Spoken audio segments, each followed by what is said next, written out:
30 hours ago, I hopped on a late night flight from New York heading to Los Angeles. After boarding, I saw that I had an entire row to myself.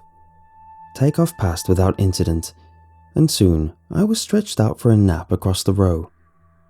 I slept for a few hours. I don't know how long, but I woke up to some severe turbulence. It's possible that the lights in the cabin went out for a moment, but I was so disoriented that it's hard to say. I checked my phone to see that it was 4:03 a.m., which I figured gave me about an hour until we landed. When I looked out my window, I was shocked to see nothing but wide open ocean. My jaw dropped. There's obviously no ocean between New York and Los Angeles. I hit the button to call the flight attendant and spent the next few minutes racking my brain for a lake that could have been possibly big enough to explain what I was seeing. I jumped when the attendant flipped the light off. She was grinning from ear to ear, and tears were pouring down her cheeks. "How can I help you, sir?" she asked. I froze for a moment at her reaction before deciding to just ask my question. "Where are we? Why does it look like we're flying over an ocean?" She wiped her cheeks to clear the tears, still grinning widely. "Sir, we'll be landing in about an hour." Okay, thank you," I said.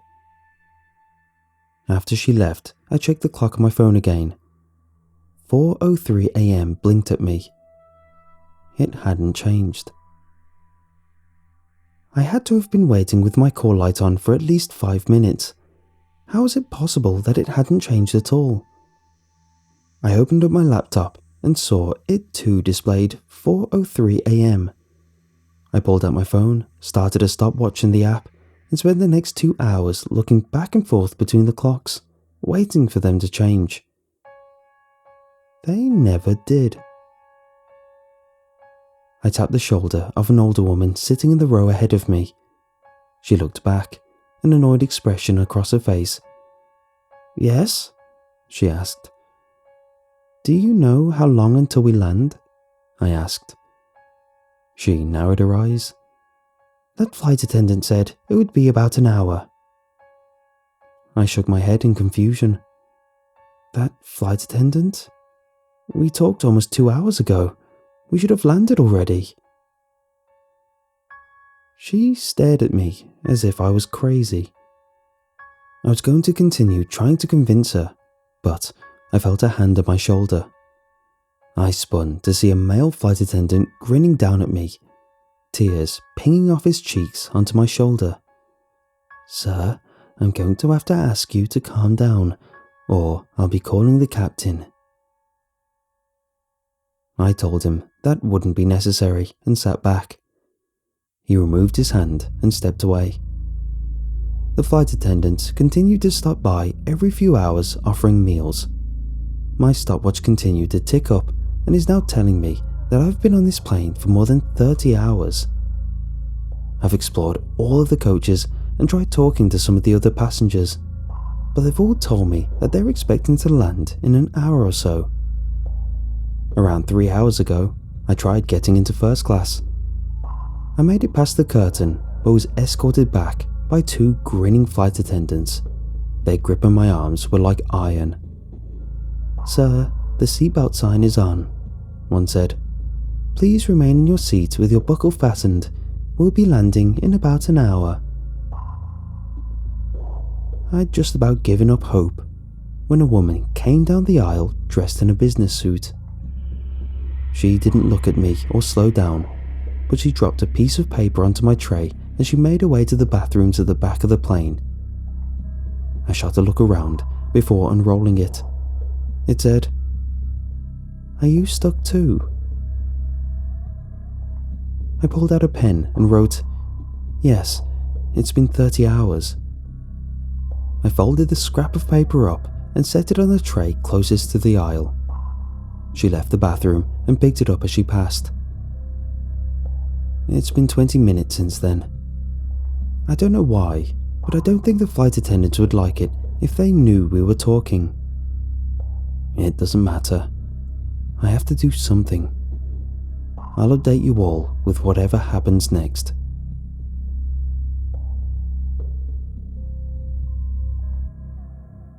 A few hours after the businesswoman picked up a piece of paper with my message, she came back down the aisle and sat in the seat beside me.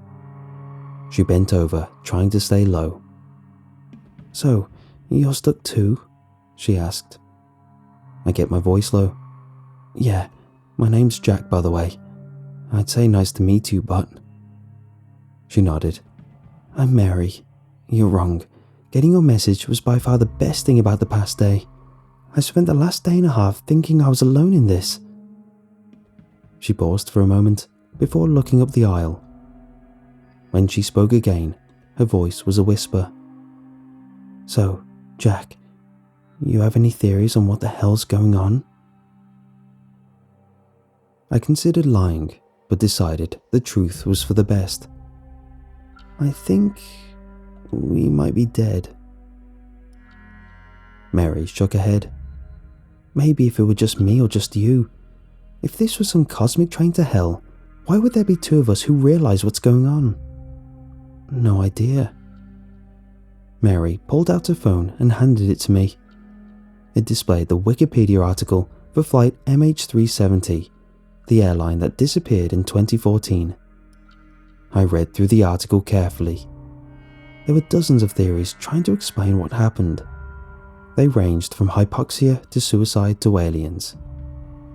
"Doesn't tell us much," I said. "Not much, other than that this may have happened before," she said.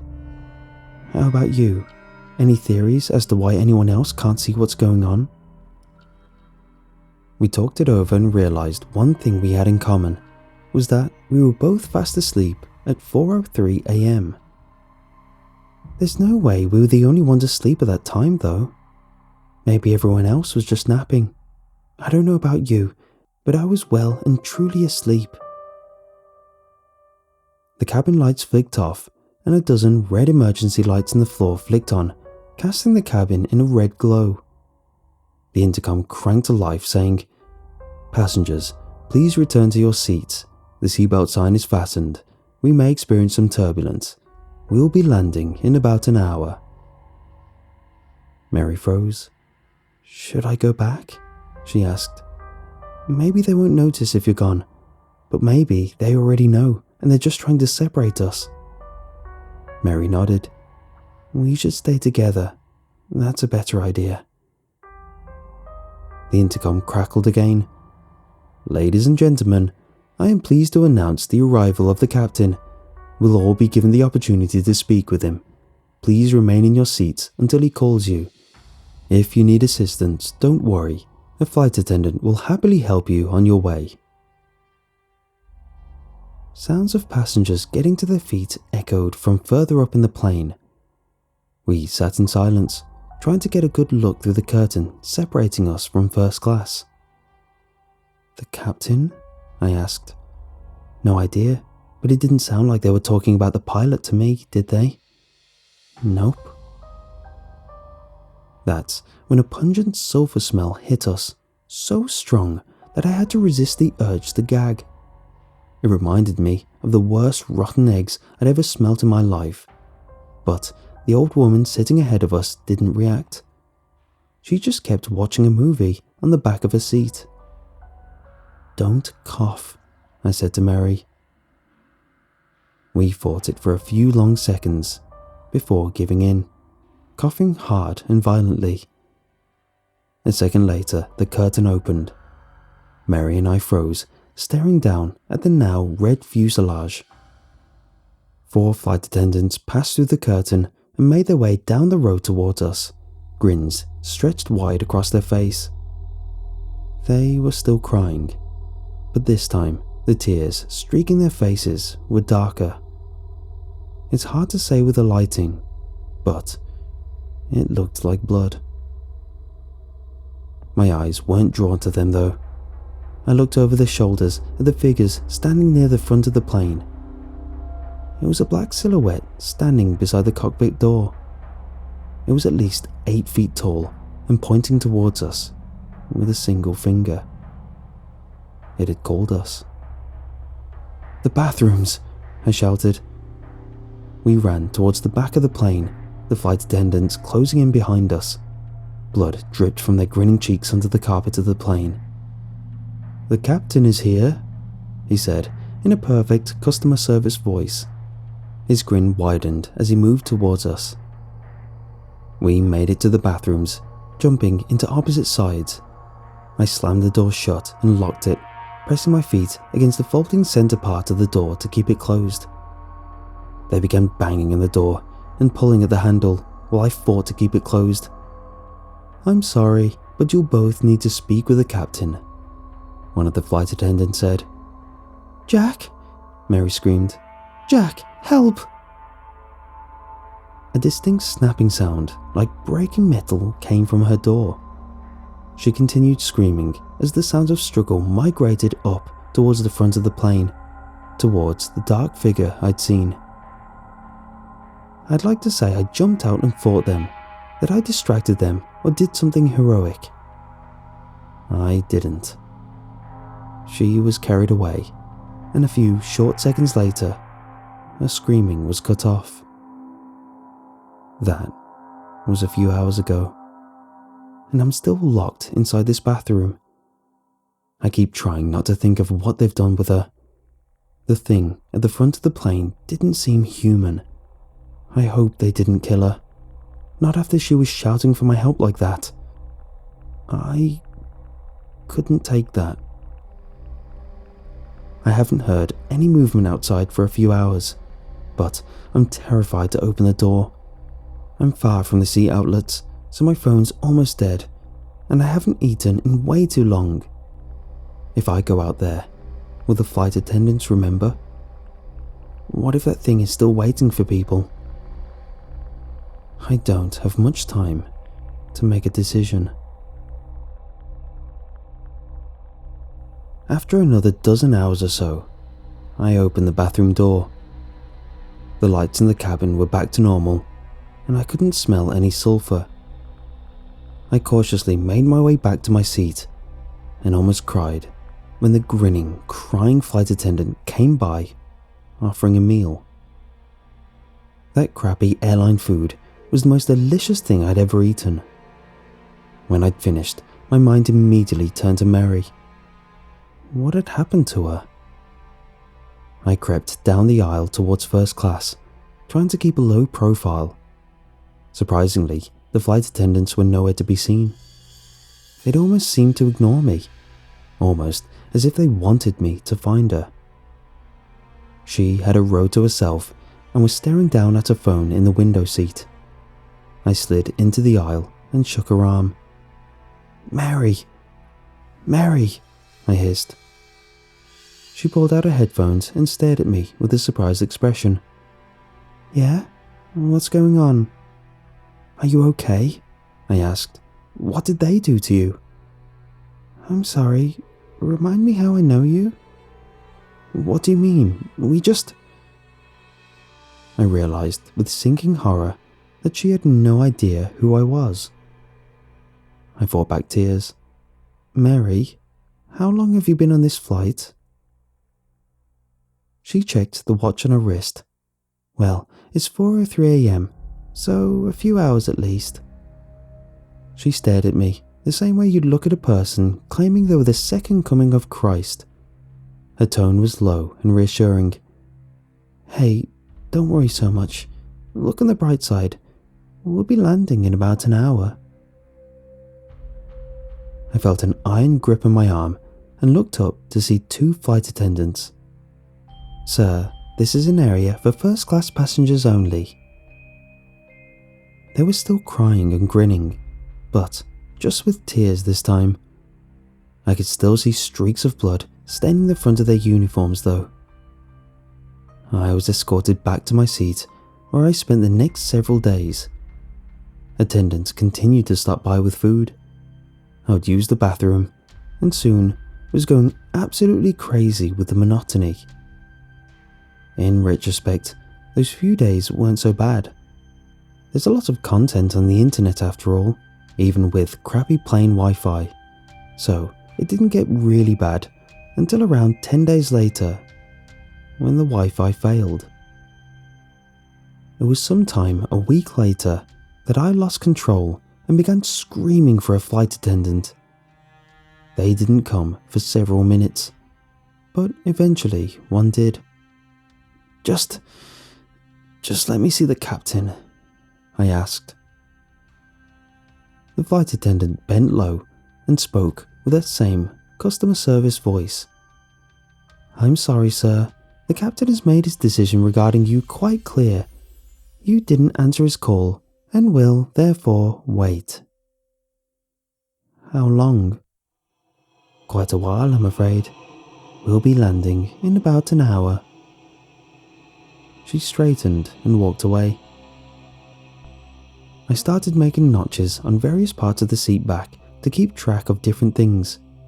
One notch was for each time I used the bathroom, one for each meal, one for every time I was given a movie, that sort of thing.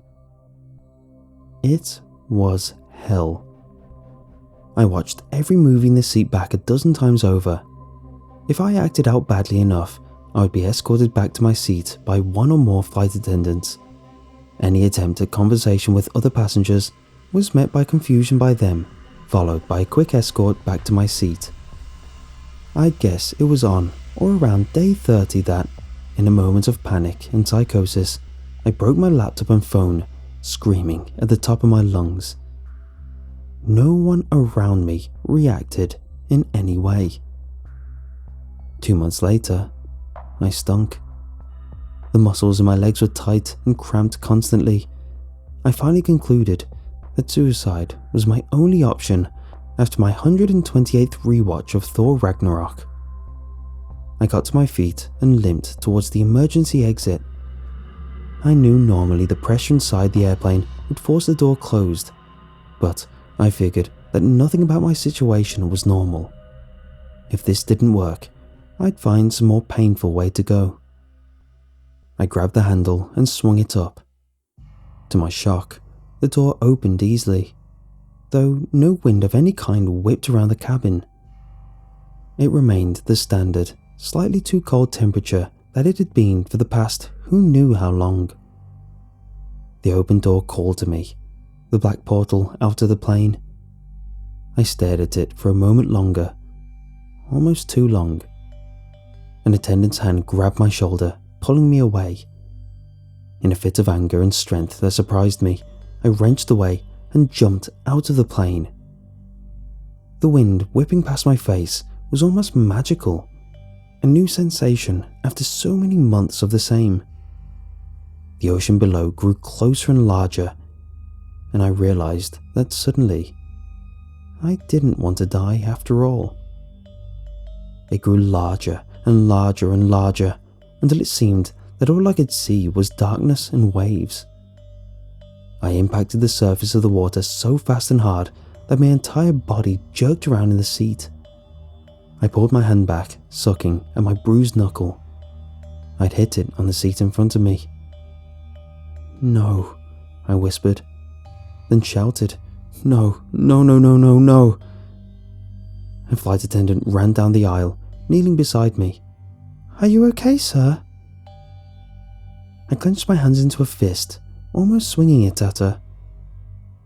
But then I realized she wasn't crying. To be honest, she looked a little scared of me. I reached my right hand down to my pocket where I could feel my now unbroken phone. 4:04 a.m. "Sir, if you calm down, we'll be landing in about an hour." My mouth tasted like ash. "Thank you," I managed. "I will."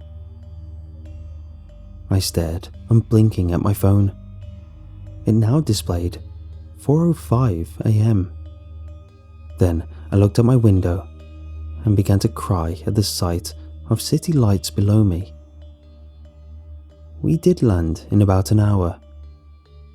I can't even begin to explain why or how, but I'm currently sitting in an airport cafe typing this out. I'm free. I'm out.